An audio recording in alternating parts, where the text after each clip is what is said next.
Un tad kā nākamajam webināra dalībniekam dodu vārdu Kasparam Cikmačam, Bankas Citadele valdes loceklim, par tēmu, kā efektīvi apstrādāt skaidro naudu latu un eiro paralēlās aprites periodā. Labdien! Tad es pastāstīšu par izaicinājumiem, kas ir veikalniekiem saistīti ar šo paralēlās aprites periodu. Var jau klikšķināt tā? Paldies. Tātad pirmās 2 nedēļas janvārī ir periods, kurā iedzīvotāji varēs norēķināties veikalos gan ar latiem, gan ar eiro. Savukārt tirgotājiem, pakalpojumu sniedzējiem atlikums jāizdod tikai eiro. Tas nozīmē to, ka pirmkārt gan jābūt eiro, ko izdot, gan nozīmē, ka ir veidosies liela latu uzkrājumi, kurus nevarēs atdot atpakaļ pircējiem. Tad es sīkāk pastāstīšu par izaicinājumu uzņēmumiem un pēc tam arī par izcinājumiem. Tātad uzņēmējiem kaut kādā veidā ir nepieciešams sagādāt nepieciešamos eiro, lai viņi varētu jau no 1. vai no 2. janvāra, kurā viņi sāk strādāt, jau sniegt eiro. Un jāapzinās viena lieta, kad eiro, kā jebkura monēta, ir diezgan smaga. Ja mēs skatāmies tikai 200 eiro, kas vidējiem tirgotājiem nav nekas daudz, tad tie ir 3,5 kg. Ja mēs runājam par apgrozījumu jau kaut kādām 2, 3, 4 dienām, tad tas jau var sasniegt ātri 10, 20, 30 kg. Tad tas jau ir būtisks svara ziņā un arī apjoma ziņā naudas daudzums. Un, protams, kas jāsaprot, kad ir lielāks naudas apjoms nāk iekšā, tad ir palielinās riski uz viltojumiem, kas jāpārbauda vēl rūpīgāk, kā varbūt līdz šim. Jāpārskaita, attiecīgi jāiepako, jāatrod vieta, kur viņas nolika, kas saprātos, jo nozīmē latu monētas nāks iekšā, bet viņas nevarēs izdot, nozīmē latu uzkrājums būs būtiski lielāks nekā tagad, kas saprātos. Jāizdomā, kur viņus likt, vai kāds speciāls nodalījums, kā to nodrošināt drošā veidā. Tā pašā laikā jāatcerās arī, kā būtu dažādi nominālus izdot, lielākus, mazākus, jo nedosim apakaļ 1 centus, ja tur varbūt tās var tikt galā ar 1 eiro monētām, līdz ar to vai gan lielākas, gan mazākas. Un jāsaprot, ka veikalos, kuros iespējams ir vairāk ikdienas preces, cilvēki var nākt arī un izmantot šos veikalus kā valūtas maiņas punktus, kur var vienkārši dot 20 latus un pirkt kaut ko pa krietni mazāk naudu. Līdz ar to tajiem veikaliem var palielināties naudas apgrozījums vēl būtiski vairāk kā līdz šim. Šeit, protams, risinājums ir eiro priekšpiegāde, kur līdz 21. oktobrim var pieteikties priekšpiegādei savā bankā, un Citadelē tas ir tieši 21. oktobris līdz kuram. Ja mēs skatāmies vēl, kas ir izaicinājumi uzņēmējiem, tad viens no būtiskākajiem, manuprāt, ir tieši saprast, lai kasē pietiks vietas, kur būs gan eiro atsevišķi, gan lati, un lati to, ka viņi vienā virzienā nāk un apjoms būtiski pieaug. Tad nepieciešams apmācīt darbinieks darbam ar eiro, jo ne visi ir pieraduši pie eiro banknotēm, un arī jāsaprot, kādas ir tās eiro monētas, jo, kas zina, varbūt būs arī dažādi ļaunprātīgi cilvēki, kas mēģinās izmantot šo momentu. Kā arī var veidoties garas rindas. Rindas var veidoties dažādu apsvērumu dēļ. Piemēram, viens no vienkāršākiem ir, ja mēs pat padomājam, ka prece maksā 7 eiro, un jums kabatā ir 5 lati, jūs gribat nopirkt šo preci pa 7 eiro, tad cik ir veikalniekam jāizdod atlikums, tas paliek par diezgan sarežģītu uzdevumu jau. Tikai tāds vienkārši lieta izrēķināt atlikumu. Pamēģiniet paši sev galvā izrēķināt, ja preci maksā 7 eiro, jūs dodat 5 latus, cik jābūt atlikumam. Un līdzīga lieta var izrēķināt, piemēram, ja tur būtu 14 eiro un 10 latus. Tur nopļošana sanāk savādāk un var izrēķināt. Bet tas ir it kā vienkārši uzdevums ikdienā, bet šī brīdī to mēs nespējam galvā vairs izrēķināt. Un tas nespēs nepircējs, ne tas, un tas aizņems ilgāku apkalpošanas laiku, iespēja kļūdīties un dažādu citus pārpratumiem atstāja vietu. Tāpat jāatceras par papildus drošību, jo nozīmē, ka latu vienvirziena kustības nozīmē lielāks apjoms latu būs kasē. Un aicinām laicīgi pieteikties uz inkasāciju, jo nozīmē, ja būs tie lielie latu apjomi, kas ātri arī sasniegs 10, 20, var veikaliem sasniegt 30, 40 kg, tad tas ir svars, ko jau meitenes nevarēs vai kasieris pašas aiznest tik viegli uz banku. Tad te jāmeklē profesionālu palīdzību, kas ir, un inkasācijas kompānijas to piedāvā šos risinājumus. Bet tam visam ir vēl viens risinājums, kur visas šīs sarežģījumi un izaicinājumi, ko es pirms tam minēju, vienkārši pazūd un neeksistē, tas ir posttermināls. Tātad, ja ir norēķināšana karte, tad nav vairs jārisina jautājums, cik man jāsaņem atlikums, ja es gribu nopirkt preci par 7 eiro. Tādi jautājumi nav. Jūs iedodat karti, jums kartē novāk naudu, viss. Jūs arī ļoti atvieglojat darbu veikalniekam, kuram nav jādomā par svaru lieko kasē, par visām tām darbinieku apmācību, par viltiem, tās problēmas visas pazūd. Līdz ar to, kā veikalnieks, ja es būtu noteikti domāts pēc kā, lai šos problēmas samazinātu un ir risinājums, tas ir norēķina kartes. Tad pārliecinieties, vai jūsu posttermināli veiksmīgi strādā, vai jums ir posttermināli. Ja nav, tad griežaties savā bankā, kur jums pieslēgs postterminālu. Tāpat tās posttermināli ir viens no stabilākajiem risinājumiem, jo plānots, ka viņi strādās nepārtraukti cauri diennakti, tad jums nekas nav jādara. Jūs vienkārši no 1. janvāra īsi pēc pusnakts jūsu kartes veiks norēķins jau eiro.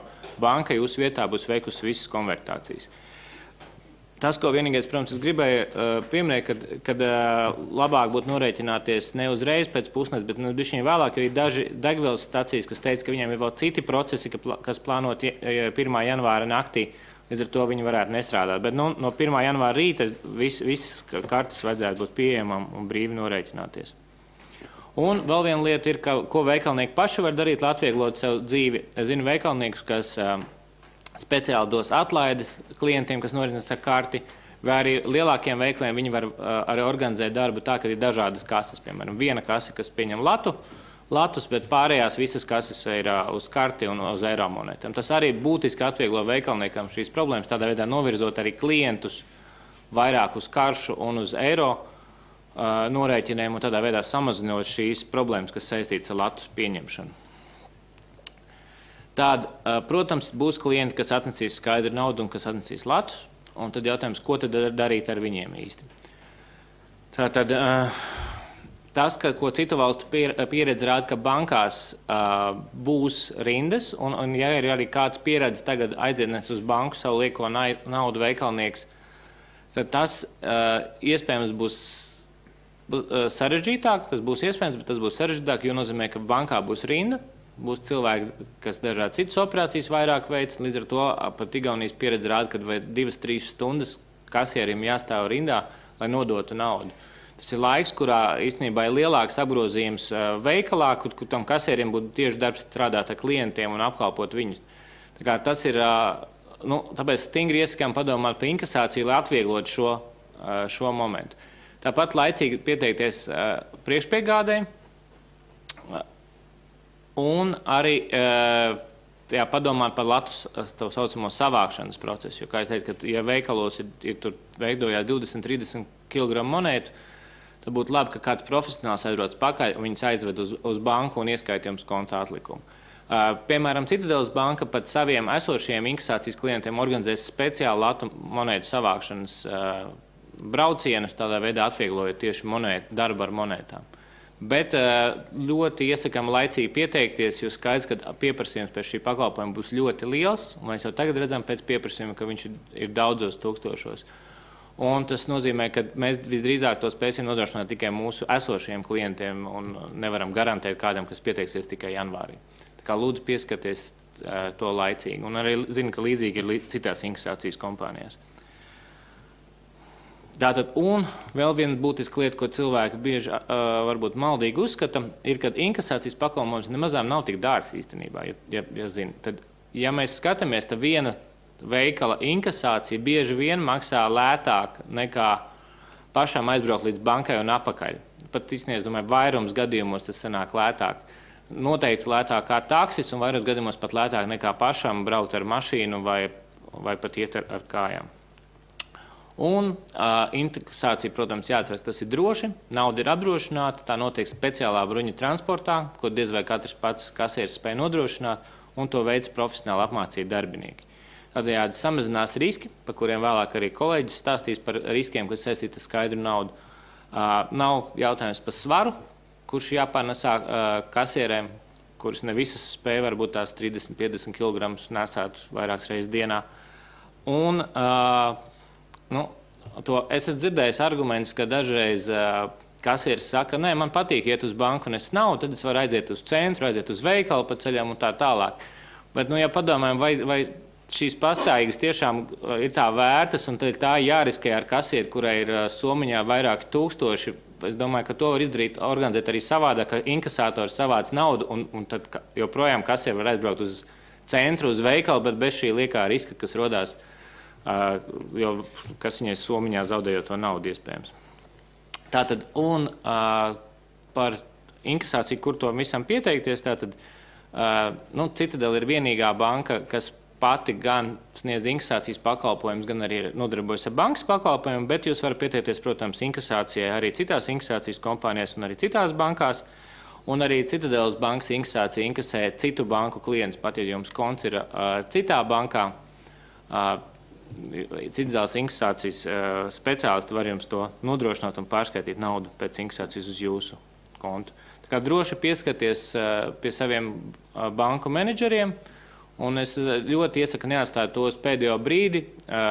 Manuprāt, pat oktobris jau ir pielīdzināms tuvu pēdējiem brīdim, jo inkasācijas kompānijām jāplāno apjomi, un var piestāties viens brīdis arī, kad vienkārši pasaka, ka tuvāk tam, ka mēs nespēsim šo pakalpojumu nodrošināt, jūs spiest stāvēt rindās ilgstoši. Un tā. Tā kā paldies par uzmanību. Tas arī viss. Jā, mums ir ienākuši vairāk jautājumu, kuri būtu tieši par jūsu tēmu. Un viens no varbūt svarīgākajiem, vai ir kāda formula vai koeficients, lai tirgotājs varētu aprēķināt, cik daudz eiro ir nepieciešami un varbūt arī kādu nominālu. Varbūt ir informācija par igauņu pieredzi.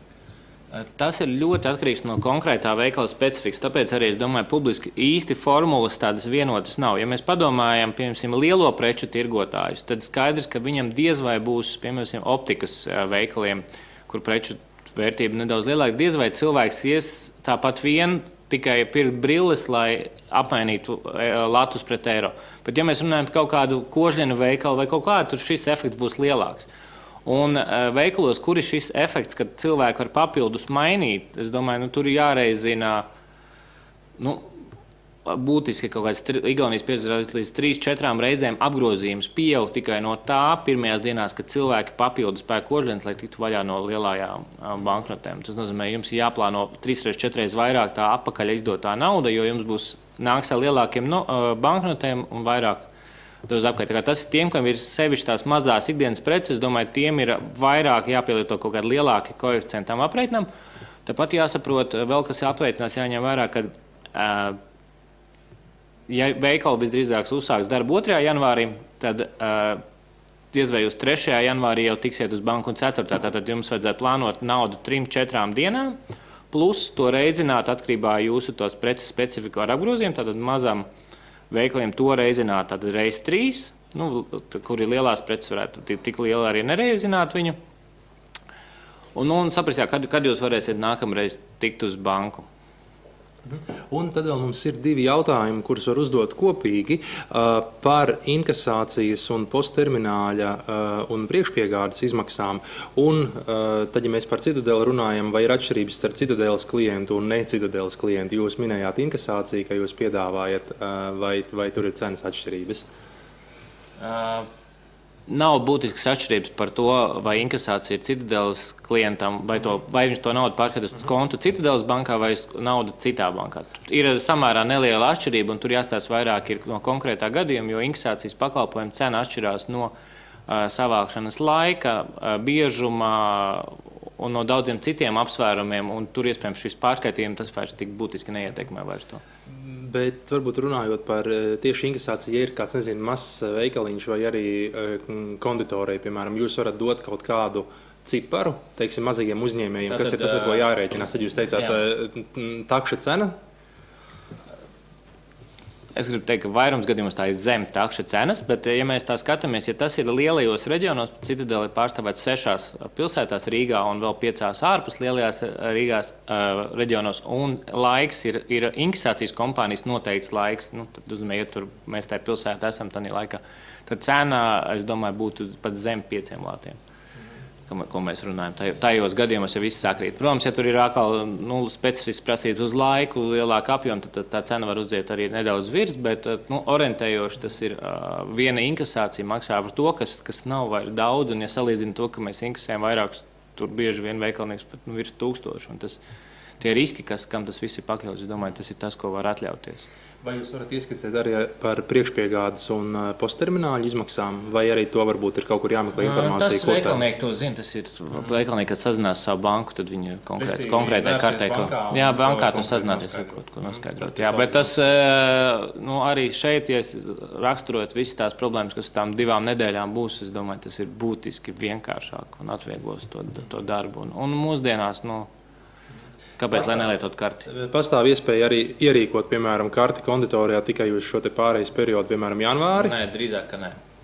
Nē, drīzāk, kad arī tas pats ar tiem latu savākšanas, tās 2 nedēļas, visdrīzāk mēs fokusēsim uz tiem klientiem, kas ir patstāvīgie, kas arī uz patstāvīgi, jo tas, nav iespējams tikai uz 2 nedēļām pieaudzēt tik ļoti apjoms.